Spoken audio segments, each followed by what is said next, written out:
ठहर जाओ मित्र। नहीं, अब नहीं।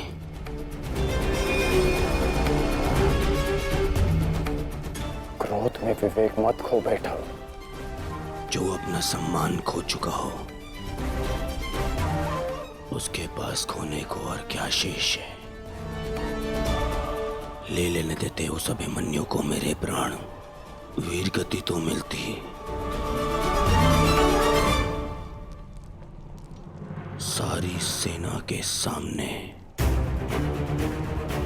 मेरा वस्त्र हरण कर गया वो बालक, जिन पांडवों का सर कटा हुआ देखना चाहता था, उन्हीं का बालक मेरा सर झुका गया। संसार के सारे योद्धा देखते रह गए और वो बालक मुझे अपने बाणों के चक्र में फंसा गया। मैं ये अपमान सहन नहीं कर सकता। क्या करूंगा जीवित रह गए जब संसार के सामने शीश उठाकर चल भी नहीं सकता मैं। इसीलिए अब मैं अग्नि स्नान करूंगा।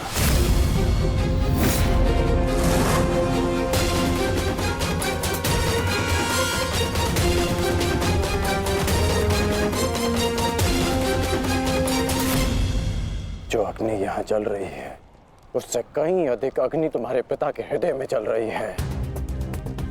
क्या तुम अपने 5 भाइयों का बलिदान व्यर्थ जाने दोगे? क्या अपने पिता को दिया वचन भुला दोगे तुम?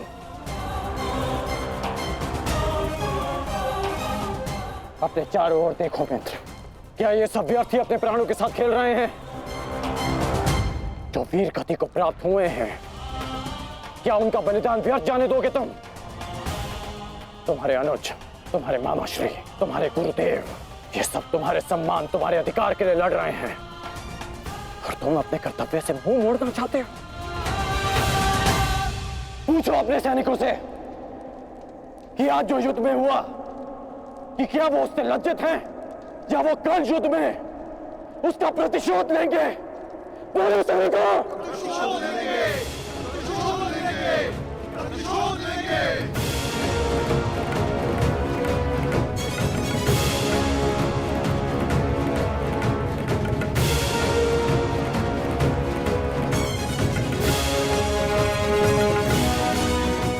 इन सैनिकों का सम्मान मेरे मन में लगी अग्नि को बुझा नहीं सकता मित्र। मैं तुम्हारे लिए सदैव प्रस्तुत हूं मित्र। आदेश दो मुझे, आदेश दो कि क्या चाहिए तुम्हें। तुम्हारी पीड़ा को शांत करने की औषधि क्या है मित्र? बताओ मुझे। मुझे अपने इस अपमान का प्रतिशोध चाहिए। जिसने मेरा मान हरण किया, उसके प्राण हरण करने हैं मुझे। मुझे अभिमन्यु चाहिए।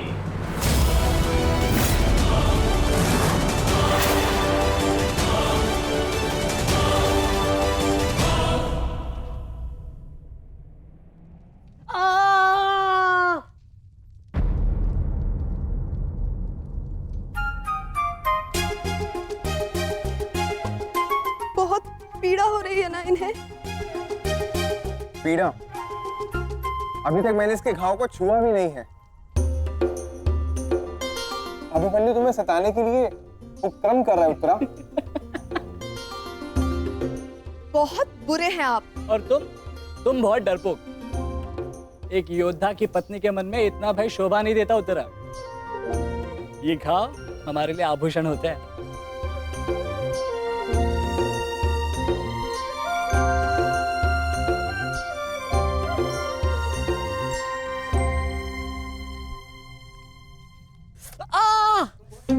क्यों सताते हो तुम उसे? अब क्या करूं माता, वो तो आजकल हर बात पर क्रोधित हो जाती है।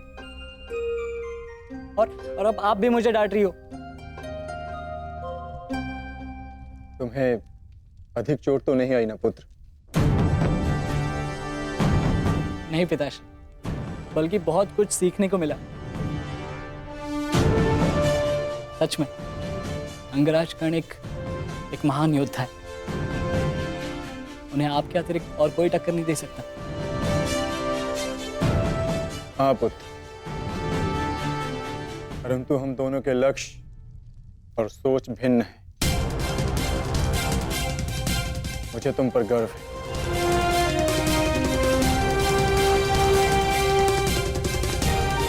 गर्व तो होना ही चाहिए। आज अभिमन्यु ने दुर्योधन को उचित उत्तर दिया।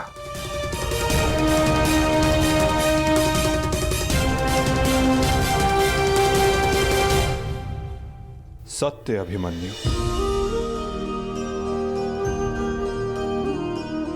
आज तुमने जो युद्ध भूमि में किया वो अद्भुत था, और मुझे विश्वास है कि कल का दिन इतिहास में तुम्हारा नाम सदैव के लिए अमर कर देगा अभिमन्यु।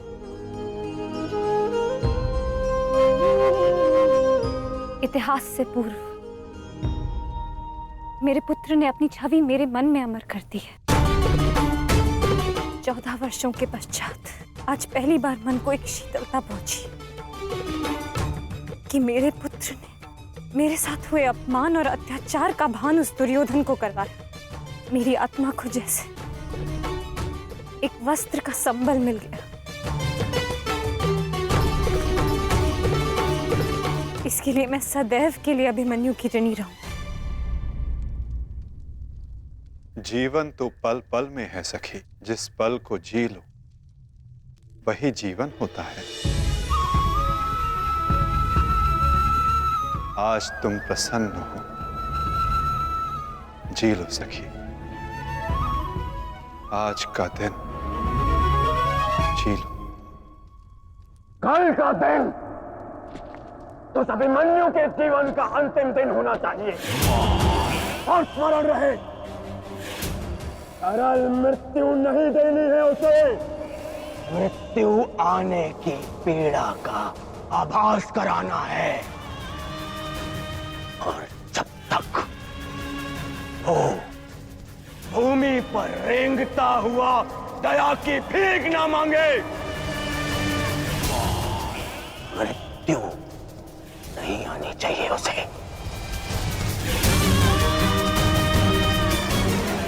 वो मृत्यु मांगेगा और मैं हर पल उसे मृत्यु और जीवन के बीच में झुलाऊंगा मैं उसे। असंभव युवराज, जब तक युद्ध भूमि में पांडव उपस्थित हैं तब तक अभिमन्यु तक पहुंचना असंभव होगा। वैसे कोई ने ज्ञात होगा कि आज आपके साथ जो हुआ उसका प्रतिशोध आप अवश्य लेंगे। इसी कारण अभिमन्यु तक पहुंचना इतना सरल नहीं होगा।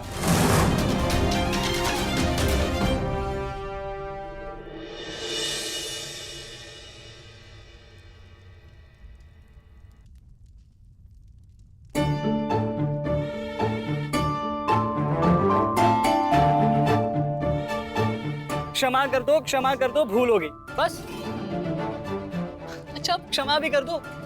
जिसने युवराज दुर्योधन का मस्तक झुका दिया वो आज तुम्हारे समक्ष सर झुकाए मना रहा है तुम्हें। देखो, किसी ने मुझे इस प्रकार सर झुकाए देख लिया ना तो मेरा बहुत उपहास उड़ाया जाएगा।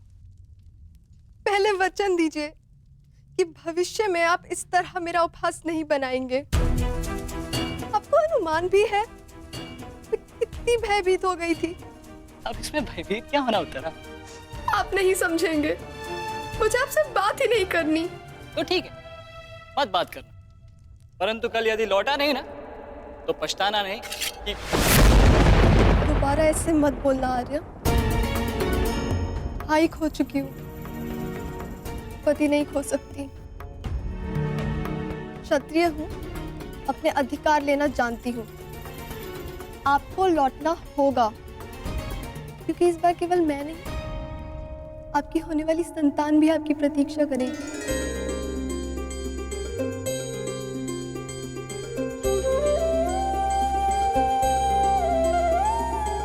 सत्य उत्तरा,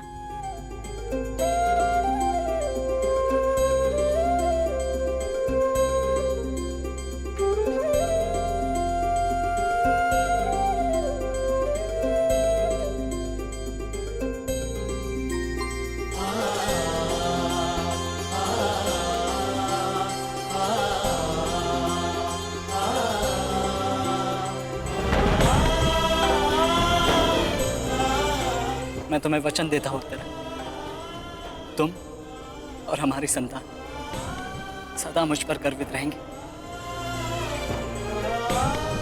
जानती हूँ आपकी संतान बहुत भाग्यशाली है, उसे अपने पिता की शौर्य गाथा सुनने को मिलेगी। गाथाएं विजय के साथ होती है उत्तरा, और विजय अभी शेष है। युद्ध शेष रहे या ना रहे, उस अभिमन्यु के प्राण शेष नहीं रहने चाहिए आचार्य। आप सेनापति तीरगत के वीर नरेश शर्मा, मध्य नरेश शैल्य, अश्वत्थामा अंगराज, इतने वीरों के होते हुए भी क्या एक बालक को बंदी बनाया नहीं जा सकता?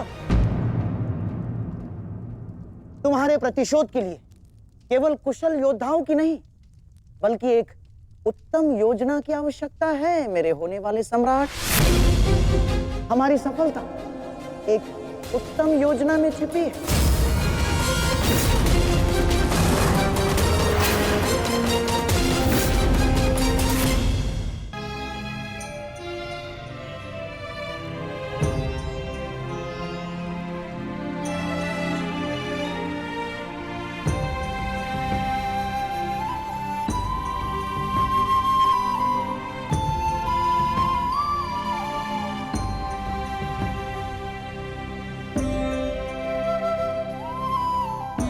ऐसा क्या है जो आप चाहकर भी मुझसे नहीं कह पा रहे हैं सखा?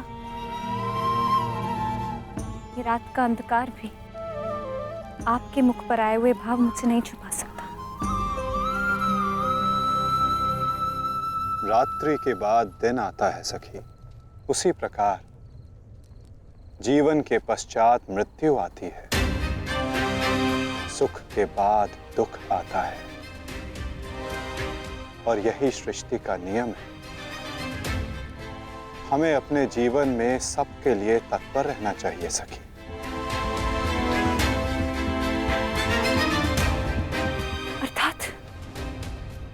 अर्थात जो मेरा भय है, क्या वो सच होने वाला है माधव? क्या कल पांडवों के साथ कुछ अनिष्ट होने वाला है?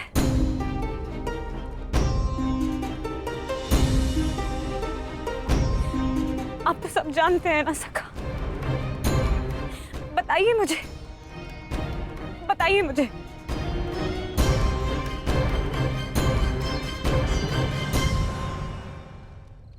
कभी कभी भविष्य का ज्ञान होना भी दुख का कारण बन सकता है सखी। यदि समय के अनुसार मनुष्य को सत्य का ज्ञान हो तो वो स्वयं को संभाल सकता है। और आज तुम्हारी प्रसन्नता का दिन है सखी। आज तुम्हारे पुत्र ने तुम्हारे अपमान का प्रतिकार किया है। जाओ सखी, जाकर सो जाओ, क्योंकि जीवन की हर रात्रि सदैव सोने के लिए नहीं होती।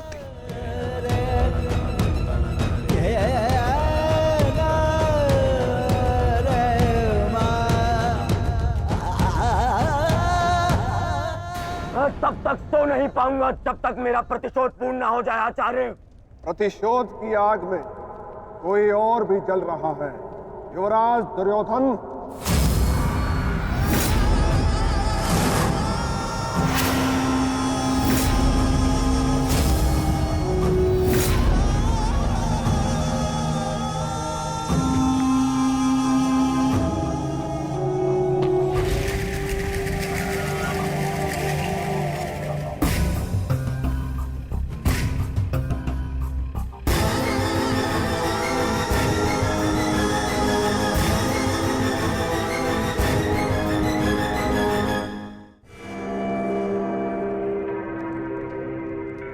माता श्री सिंधु नरेश जयद्रथ।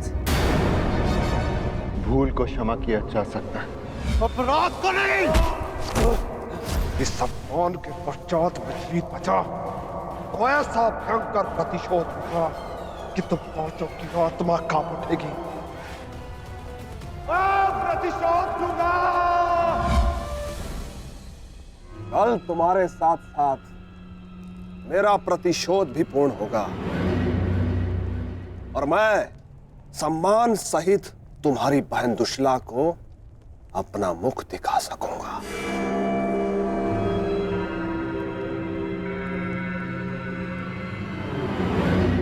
इतने समय आप कहाँ थे सिंधु नरेश?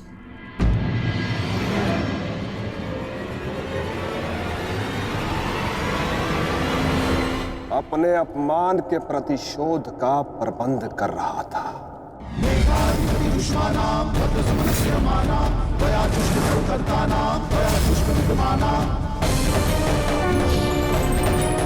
पुत्र जयद्रथ, मैं तुम्हारी तपस्या से प्रसन्न हूं। मांगो, क्या वर मांगते हो? महादेव, मुझे अपने प्रतिशोध का अवसर चाहिए। शपथ ली है मैंने, जब तक पांडवों के अपमान का प्रतिशोध नहीं लूंगा तब तक मुकुट धारण नहीं करूंगा। और वो दिन कल आएगा, कल आएगा वो दिन जब मैं पांडवों को ऐसी पीड़ा दूंगा कि वो जीवन भर नहीं भुला सकेंगे। महादेव का आशीर्वाद है मेरे साथ और मैं तुम्हारे साथ युवराज, तुम्हारी योजना और मेरा प्रतिशोध दोनों कल सफल होंगे।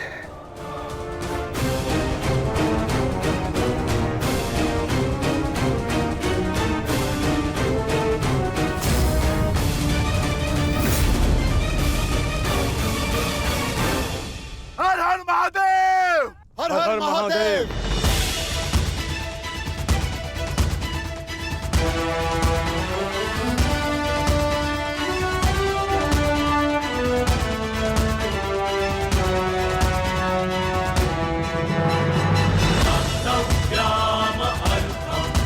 सर्वोत्तम वनपुत्र, संसार के सभी योद्धाओं में तुम्हें सबसे अधिक कीर्ति प्राप्त हो।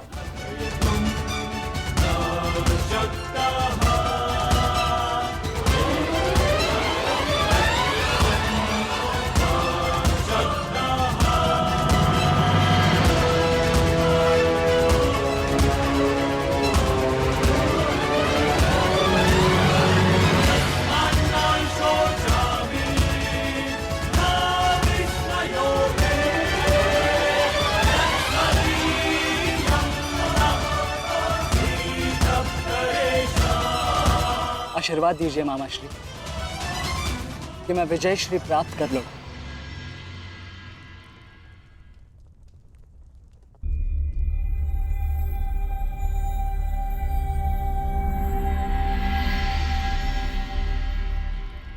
विजय तो कायरों को भी प्राप्त होती है पुत्र, परंतु कीर्ति और यश केवल शूरवीरों का मुकुट बनती है। मेरा आशीर्वाद तुम्हारे साथ है पुत्र। तुम युद्ध क्षेत्र में वो कीर्ति प्राप्त करो जो तुम्हें अमर बना दे।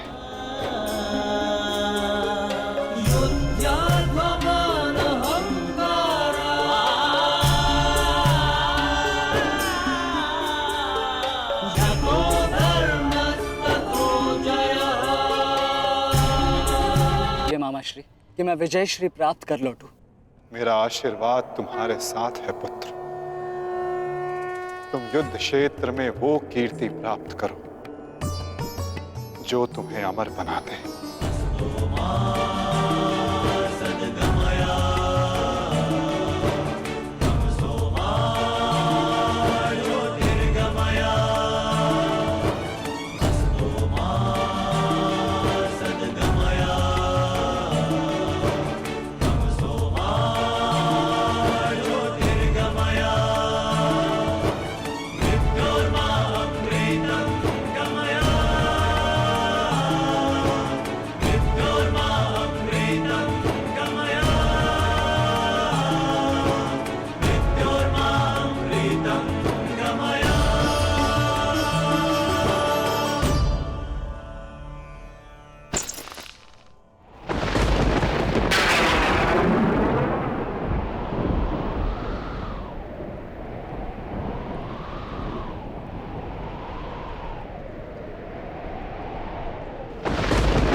क्या हुआ अंगराज?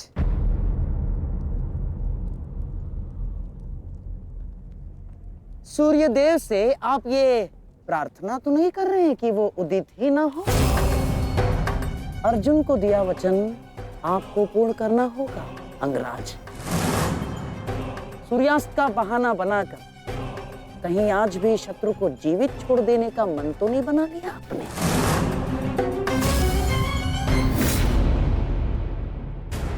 कभी कभी मौन रहने से प्राण बच जाते हैं। अब एक और शब्द अपने मुख से निकाला तो युद्ध आरंभ होने से पूर्व ही शत्रु से पहले मैं अपने पक्ष के किसी योद्धा का वध कर दूंगा। अंगराज, अंगराज आप क्रोधित क्यों हो रहे हैं? मेरे कहने का तात्पर्य केवल यह है कि आपके पुत्र वृषसेन की मृत्यु तो स्मरण है ना आपको? वृषसेन के हत्यारे अर्जुन का पुत्र ही आज आपका लक्ष्य होना चाहिए। बस मैं यही कहना चाह रहा था। कर्ण को स्मरण है मामा श्री।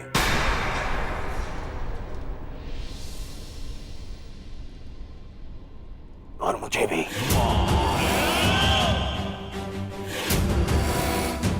आज हम वृषसेन की मृत्यु और मेरे अपमान का प्रतिकार दोनों लेंगे। मैं केवल इतना जानना चाहता हूं कि इस प्रतिकार से पूर्व उस कौटे अर्जुन को मार्ग से हटाने का क्या प्रबंध करना चाहिए? उसका प्रबंध मैं कर चुका हूं मेरे होने वाले सम्राट।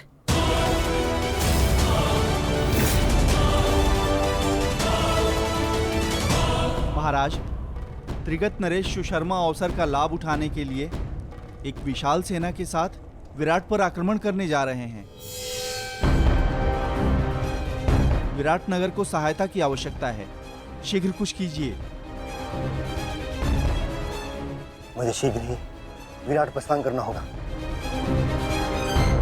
किंतु महाराज, इतने कम समय में आपका विराट पहुंचना असंभव है। केवल वासुदेव में ही वो क्षमता है जो वायु गति से रथ चलाकर अर्जुन के साथ वहां पहुंचे। हमें आपकी सेना की आवश्यकता है और अर्जुन अकेला ही उन सब के लिए पर्याप्त है। किंतु अर्जुन की अधिक आवश्यकता यह रणभूमि में है। परंतु महाराज, आप वहां बहुत से परिवार, स्त्री और बालक संकट में। एक समय था जब विराट राज ने हमें अज्ञातवास में शरण दी थी। आज वो समय आ गया है कि हम उसका ऋण चुका सकें।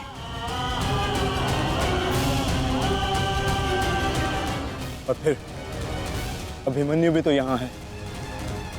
मुझे इस पे पूर्ण विश्वास है। और मैं आपको विश्वास दिलाता हूँ पिताश्री कि युद्ध भूमि में आपकी कमी शत्रु को अनुभव नहीं होगी। जब आप सुशर्मा का नाश करेंगे तो आपके पुत्र की शौर्य की कीर्ति आपका स्वागत करेगी। चलिए माता, विराट की ओर प्रस्थान करें। जैसी रथी की इच्छा और जैसी महारथी की आकांक्षा।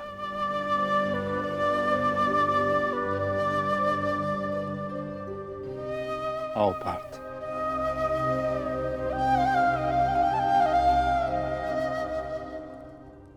बधाई हो मेरे होने वाले सम्राट। अर्जुन रणभूमि छोड़कर विराट के लिए प्रस्थान कर चुका है।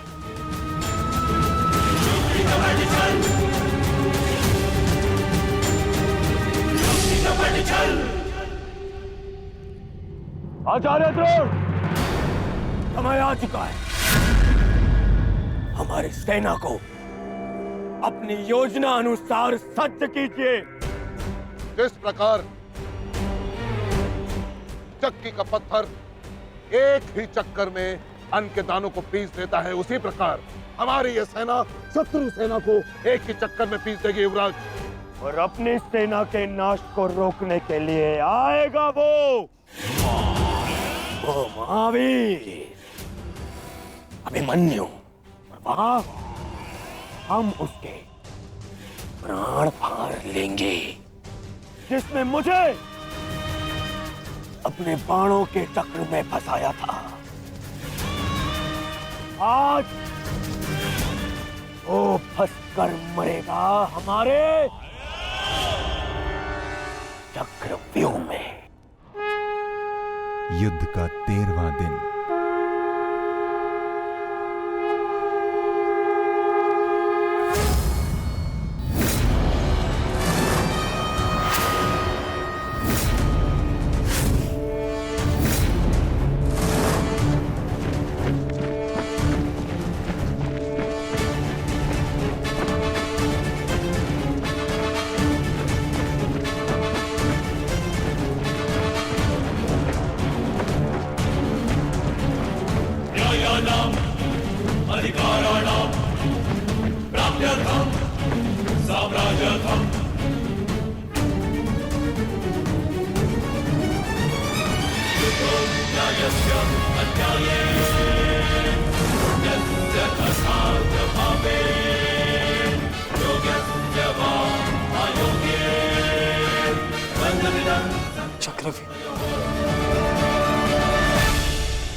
युधिष्ठिर, मैं कौरव सेनापति द्रोण चेतावनी देता हूं तुम्हें कि यदि तुम विजय प्राप्त करना चाहते हो तो इस व्यूह के भीतर आओ,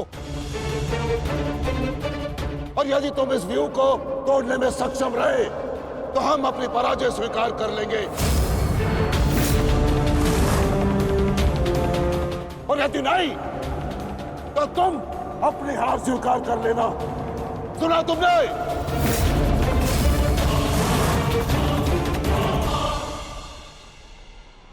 आचार्य द्रोण, हम अवश्य ही इस चक्रव्यूह को ध्वंस कर देंगे।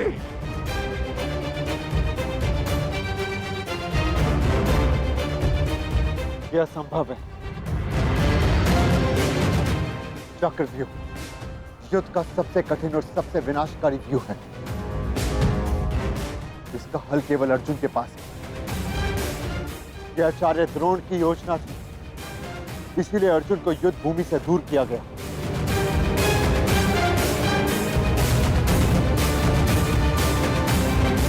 कोई तो मार्ग होगा। मार्ग है।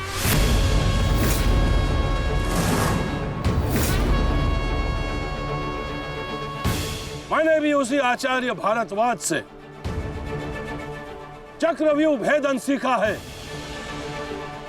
जिस आचार्य भारद्वाज से उस द्रोण ने चक्रव्यूह की रचना सीखी।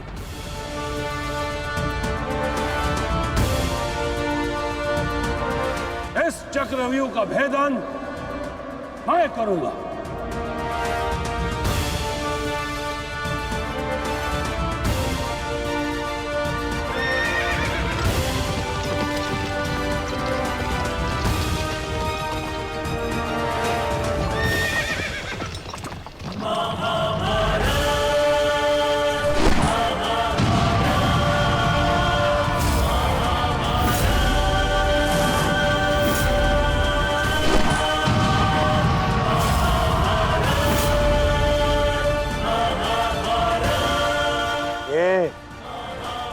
क्या है आचार्य? पांचाल नरेश द्रुपद तो इस व्यूह को तिनके की तरह तोड़ते हुए आगे बढ़ रहे हैं। भूल गया मेघराज कि मैंने और इसी द्रुपद ने मेरे पिताश्री के आश्रम में इस चक्रव्यूह का अभ्यास किया था। तो अपने मित्र को रोकने के लिए कोई अस्त्र, कोई शस्त्र है आपके पास? अब तो केवल एक ही अस्त्र है और एक ही शस्त्र दुर्योधन। जयद्रथ!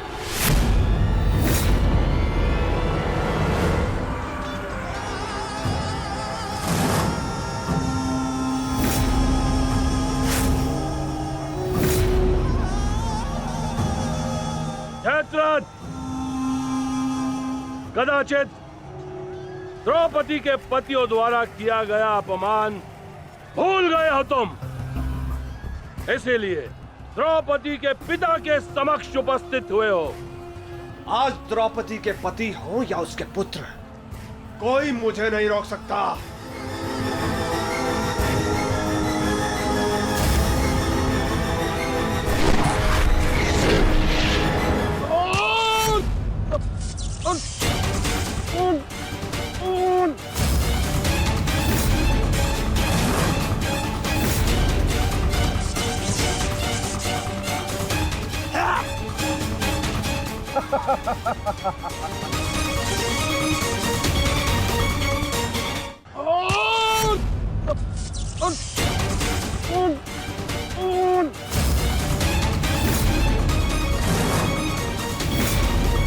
आगे बढ़ो पांडवों, अन्यथा अपनी सेना का विनाश देखो।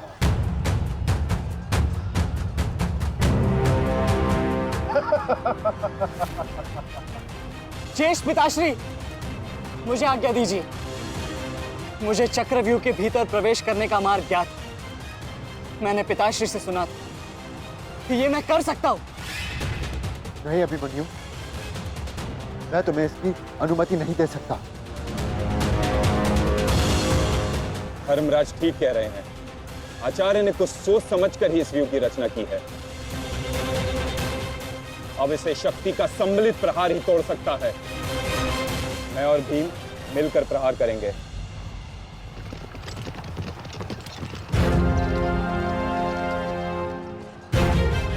देखिए ने मामा श्री,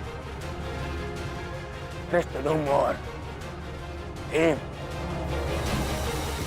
स्वयं आक्रमण कर रहे हैं।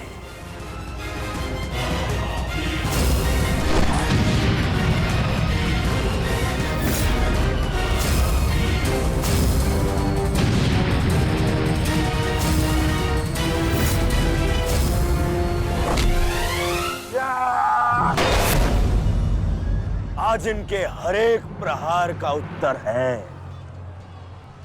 जयद्रथ।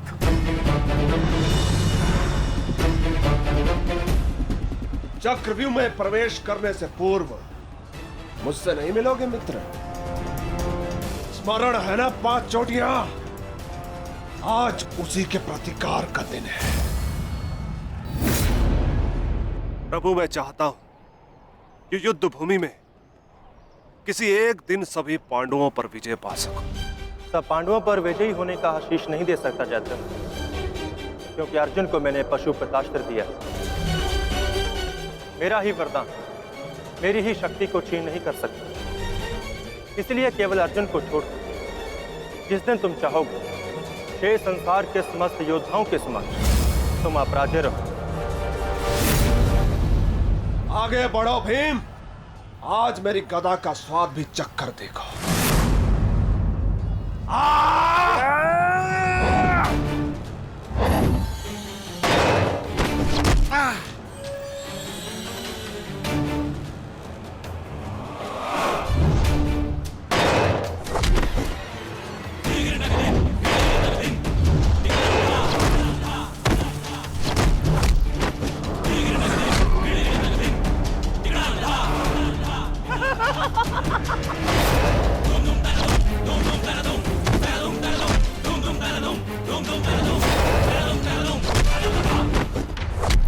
मारो, मारो उसे।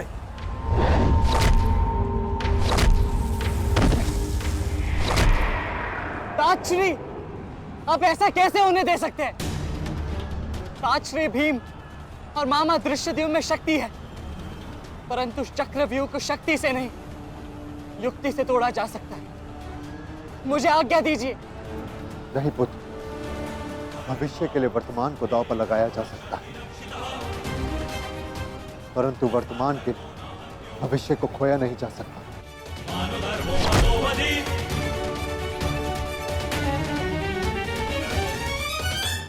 भीम और मामा दृश्यद्युम्न में शक्ति है, परंतु चक्रव्यूह को शक्ति से नहीं, युक्ति से तोड़ा जा सकता है।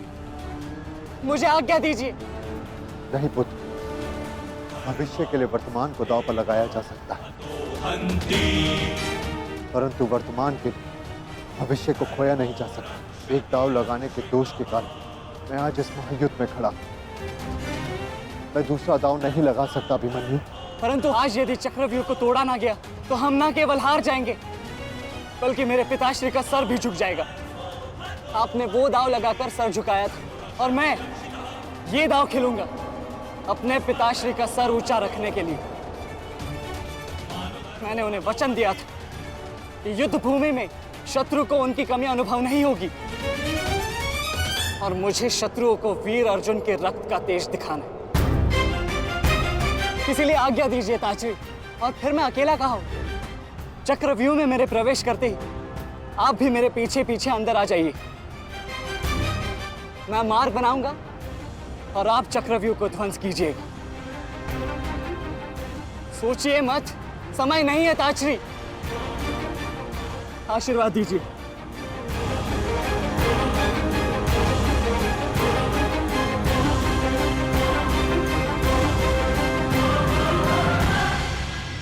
ठीक है पुत्र, किंतु सतर्क रहना। हम तुम्हारे पीछे ही रहेंगे। आगे बढ़ो।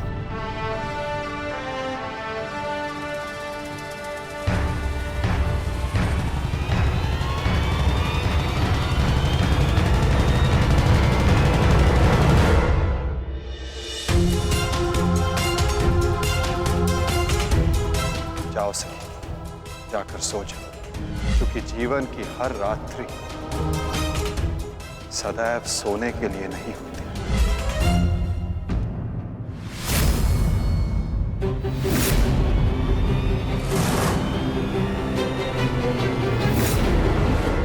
मेरी सुरक्षा के लिए माता यज्ञसेनी का आशीर्वाद है मेरे साथ, और जब तक ये मेरे साथ है मुझे कुछ नहीं हो सकता।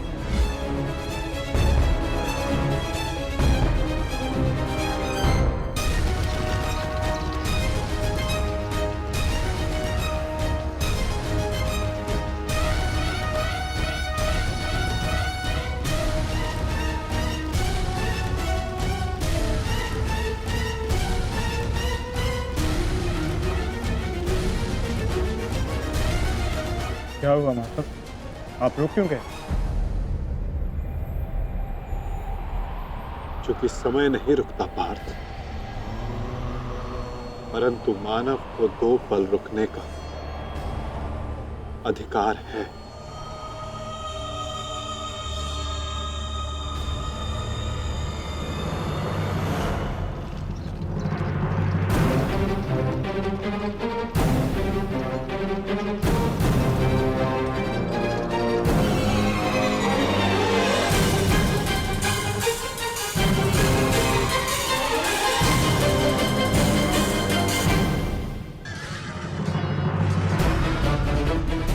सारथी, आगे बढ़ो।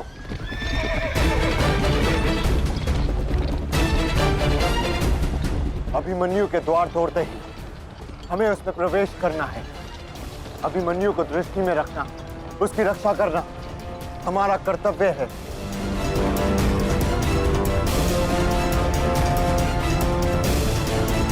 आ बालक, आ महारथियों, ऐसी मृत्यु देने से कि इसकी चित्कार उन पांडवों के हृदय को चीर देगी। और स्मरण रहे, सरल मृत्यु नहीं देनी है इस अभिमन्यु को।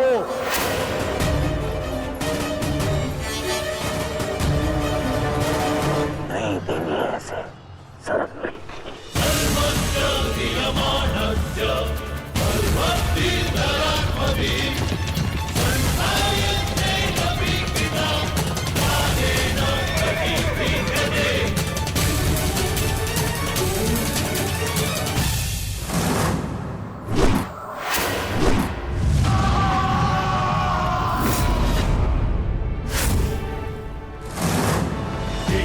ताजश्री, मुझे मार्ग मिल गया है। इससे पहले कि द्वार बंद हो जाए, आप शीघ्र ही मेरे पीछे आइए। सारथी, शीघ्रता करो। शीघ्रता करो सारथी, शीघ्रता।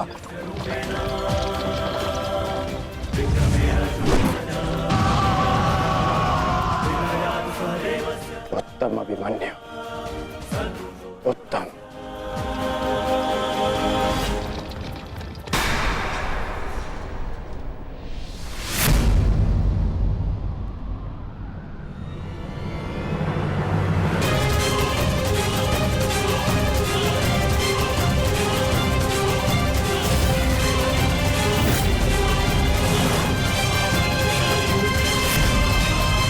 एक बार तुम्हें क्षमा कर दिया था, किंतु अब नहीं।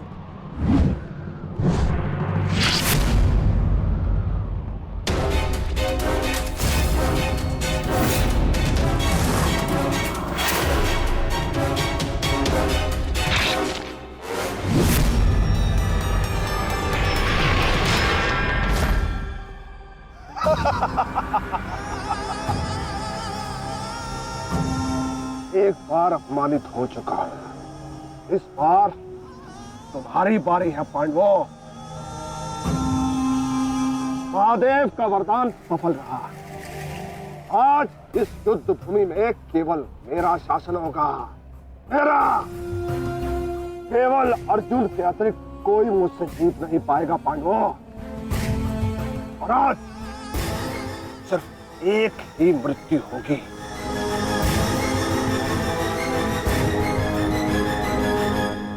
अभिमन्यु की।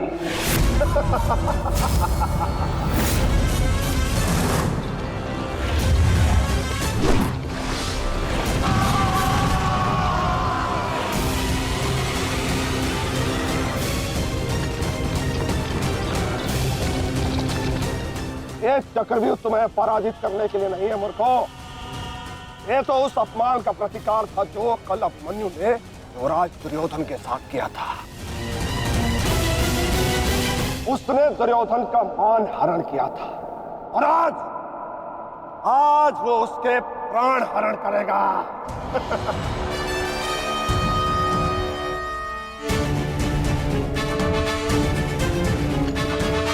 अभिमन्यु, लौट आओ, ये षड्यंत्र है।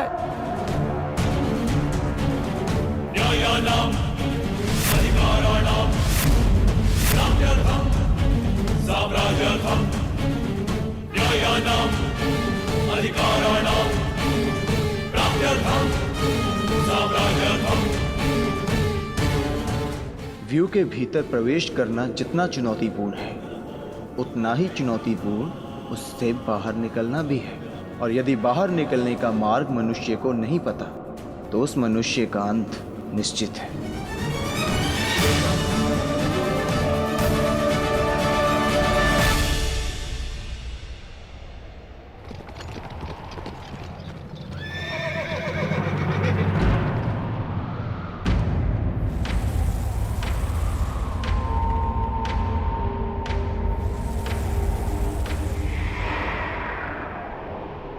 आगे बढ़िए माधव, शत्रु समक्ष है। आपात, ठीक कहा तुमने। एक योद्धा के लिए आगे बढ़ने के अतिरिक्त और कोई मार्ग नहीं। वापस आओ अभिमन्यु, लौट आओ, व्यू में प्रवेश मत करो।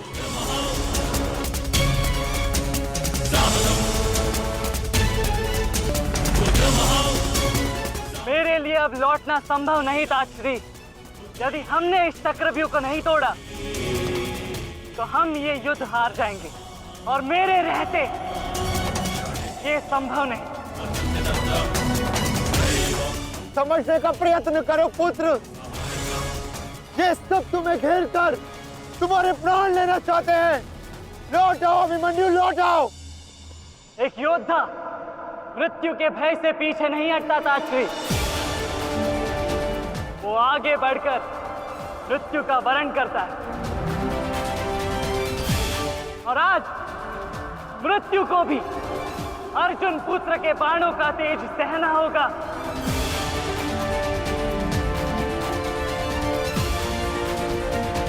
मैं इस चक्रव्यूह में आया हूं ताकि पांडवों का सर गर्व से उठा रहे। और विश्वास कीजिए ताश्री, यदि मेरा सर भी कट जाए तब भी आपका सर गर्व से उठा रहेगा।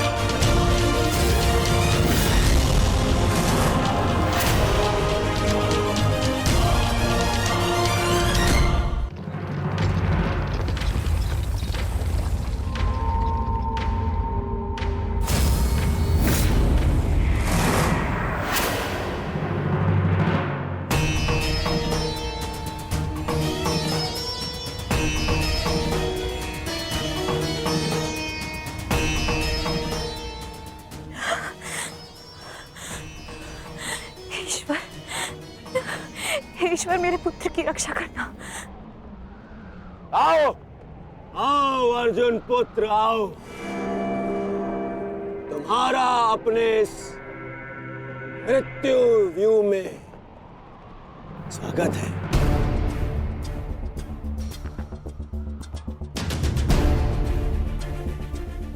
एक वीर योद्धा से सुना था मैं, हे मृत्यु तैयार यदि तू आने को, प्रसन्न मुखा द्वार खुला है तेरा स्वागत, प्रसन्न मुखा।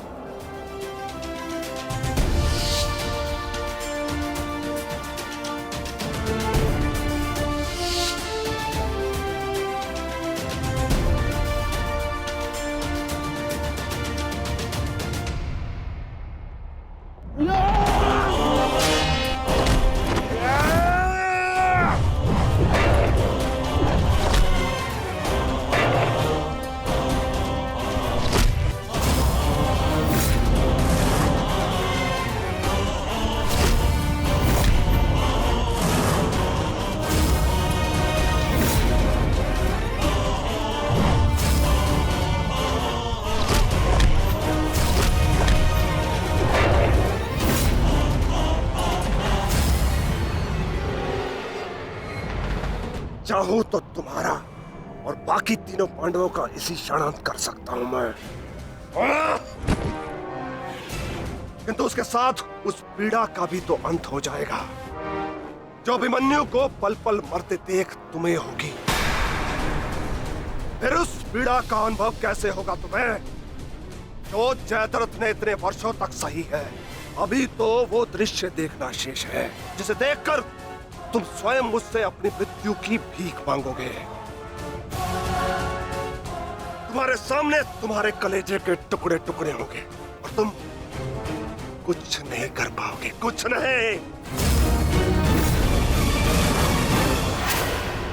क्या हुआ? इतने महारथी को देख के भयभीत हो गए? क्यों? नहीं काका श्री, अभी तो ये तो सम्मान की बात है कि एक साथ इतने सारे योद्धा मुझसे द्वंद्व करने की प्रतीक्षा कर रहे हैं। अच्छा, सच में महान धनुर्धर अर्जुन के पुत्र और महानतम योद्धा वासुदेव कृष्ण के भांजे का स्वागत ऐसा ही होना चाहिए।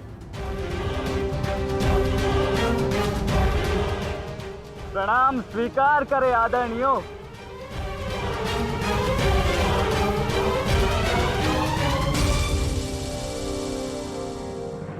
अपनी सीमा में रहो बालक। जितना कम अपमान करोगे उतनी ही कम पीड़ादायक मृत्यु मिलेगी तुम्हें। जितना जीवित रहूंगा उतनी हानि करूंगा, क्योंकि मेरी श्वास ही मेरा अस्त्र है और जब तक मेरी श्वास चलेगी तब तक यमदेव तांडव करेंगे।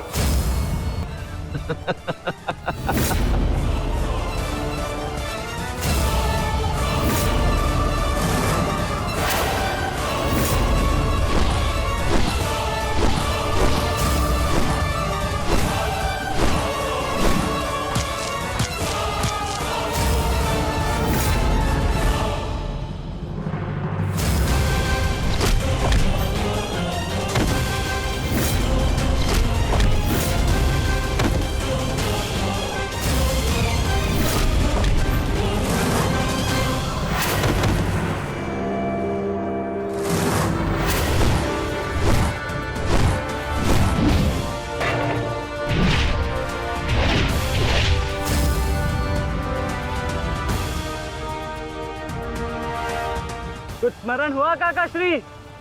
कहा था ना मैंने कि जब जब आपसे द्वंद करूंगा तब तब आपके वस्त्र हरण करूंगा, और तब तब आपके मुख पर इस लज्जा को देख अपने मन में जल रही प्रतिशोध की ज्वाला को शीतलता प्रदान करूंगा। और हो गया मेरा अपमान, अब और नहीं। महारथियों, आक्रमण करो इस बालक पर।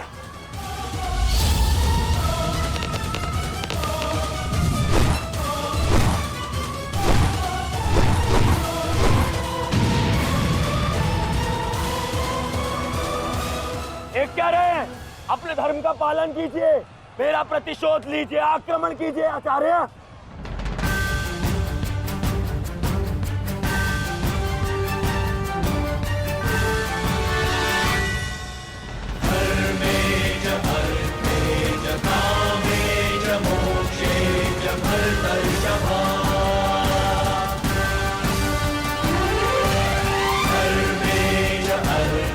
नहीं आचार्य द्रोण, ऐसा अनर्थ मत कीजिए। ऐसे अधर्म में आप कैसे सम्मिलित हो सकते हो? आचार्य, वो बालक है। रुक जाइए आचार्य, रुक जाइए।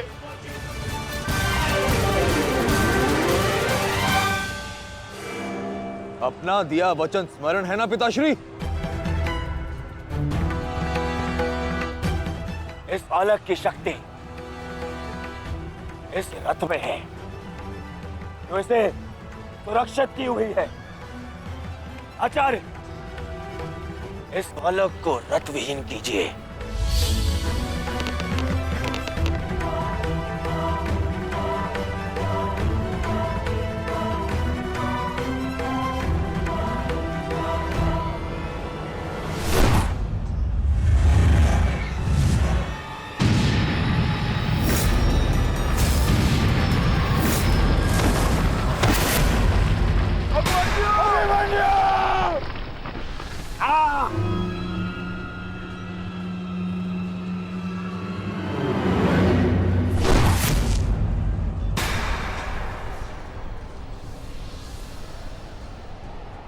माधव,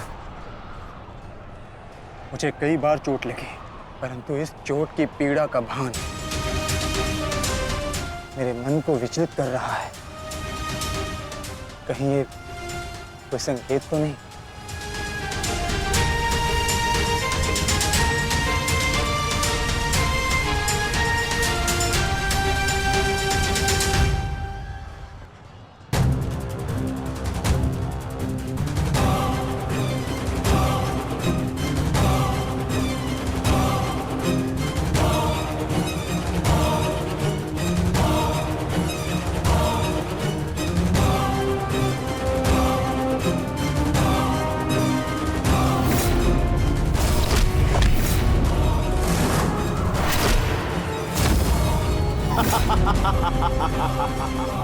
दुर्योधन, केवल आचार्य द्रोण को अपना वचन ज्ञात कराने से क्या होगा? इतने अपमान के पश्चात भी अंगराज कर्ण तो जो के त्यों खड़े हैं। क्या इनका इस युद्ध के प्रति कोई कर्तव्य नहीं? मैं केवल नियम का पालन कर रहा हूं गांधार नरेश।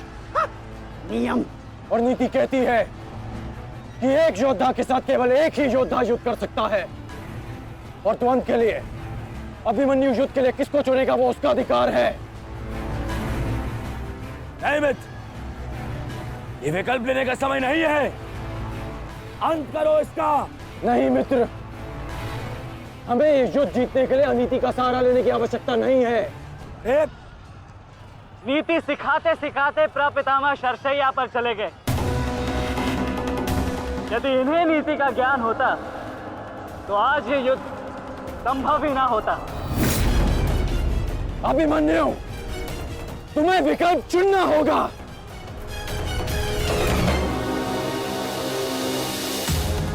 तो फिर मैं आप सबको वन के लिए चुनता हूं।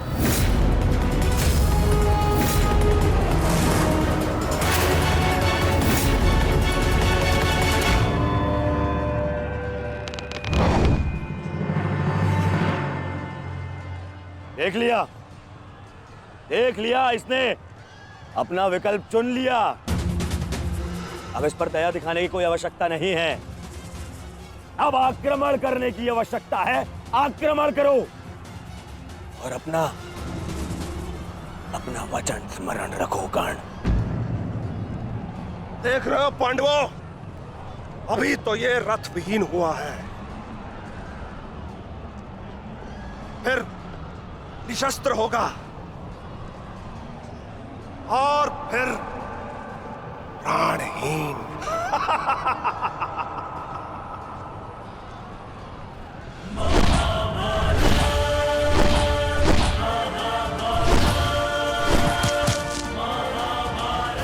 ये क्या कर रहे हो?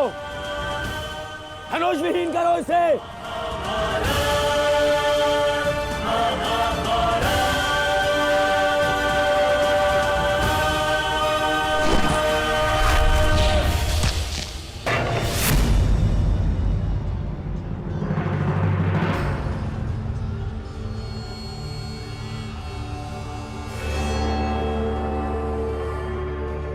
ठहरो मत, स्मरण रहे, इससे इतनी सरल मृत्यु नहीं देनी है। सूर्यास्त होने तक इसकी श्वास इससे अलग नहीं होनी चाहिए। अबे इसमें बहुत पीड़ा सहनी शेष है। मित्र, ये एक योद्धा है, इसे योद्धा की मृत्यु दो।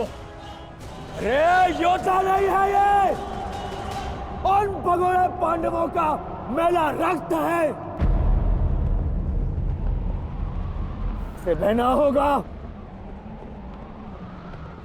मित्र जागो, जागो मित्र, प्रहार करो।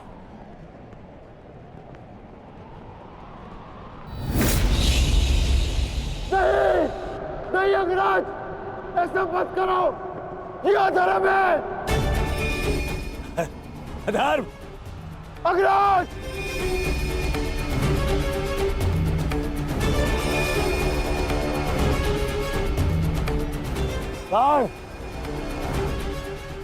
स्मरण करो, स्मरण करो कैसे इन पांडवों ने तुम्हारे पुत्र को मारा था।